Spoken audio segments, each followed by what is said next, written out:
Lungdamna Lai Siangtho Jonalian som le guk aneu som le guk pan som ni chiang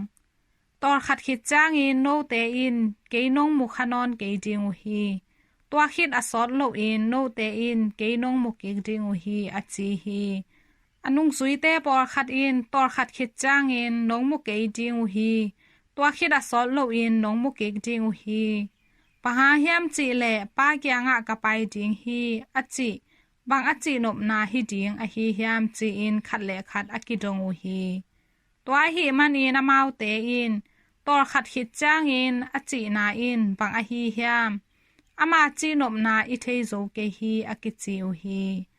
Amaute in adot nobu Jesu in athei ciangin Amaute kiangah Tawlkhat khit ciangin no te in kidong munon kiding hi tua khit ciangin asot lo in no te in kidong mukiding hi kachi na thu no te khat le khat kidong na hi hiam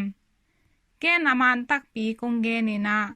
no te dahin na kap ding hi ahih zongin leitung ahih le alungdam ding hi no te na da u hangin no te da na nuam na aswak ding hi